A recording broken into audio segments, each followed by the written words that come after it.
మానేరు వాగులో అక్రమ ఇసుక క్వారీలను రద్దు చేసి ఇసుక మాఫియాపై చర్యలు తీసుకుని స్థానిక రైతాంగ జీవనోపాధులు పరీక్షించాలని జమ్మికుంట మాజీ మార్కెట్ చైర్మన్ తుమ్మేటి సమ్మిరెడ్డి కోరారు। ఈ సందర్భంగా మానేరులోని పలు ఇసుక క్వారీలను వారు సందర్శించారు।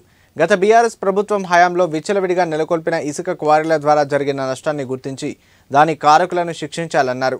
చెక్ డ్యాంలు పూర్తి స్థాయిలో నిర్మించకుండానే పూడిక పేరుతో కొంతమంది అక్రమ తవ్వకాలు చేశారని తెలిపారు। తమ స్వార్థం కోసం వీనవంక జమ్మికుంట మండలంలో క్వారీలను ఏర్పాటు చేసి వేల కోట్లు దండుకున్నారని ఆరోపించారు। ఇసుక క్వారీల వల్ల రైతులు నష్టపోతున్నారని తెలిపారు। రోడ్లు ధ్వంసమవుతున్నాయని ఆందోళన చేసినా గత ప్రభుత్వం పట్టించుకోలేదన్నారు। ఇప్పటికైనా ప్రభుత్వం స్పందించి ఇసుక మాఫియాపై చర్యలు తీసుకోవాలని కోరారు।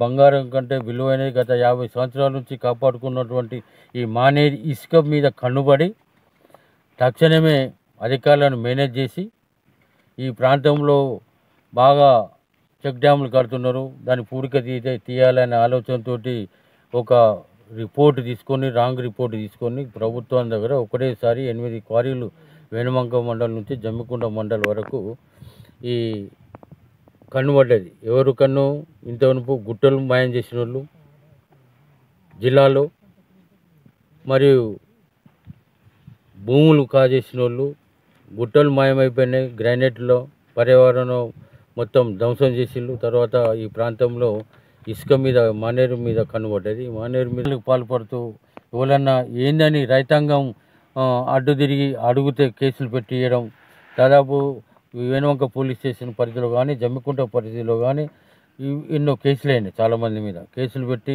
ఈ దౌర్జన్యాలకు పాల్పడుతున్నారు। ఇక్కడ వేణువంక మండలం అయితే మల్లారెడ్డిపల్లె, కోరికల్లు, ఇక్కడ కొండపాక దౌర్జన్యం వాళ్ళు ఎక్కడంటే మంత్రి గంగుల కమలాకర్ గారి అనుచరులు। ఇప్పటికీ ఈ 2 నెలల ఎలక్షన్ కోడ్ వచ్చిన తర్వాత ఎలక్షన్ కోడ్ వచ్చినాక కలెక్టర్ గారు ఎట్లా ఇస్తారు పర్మిషను?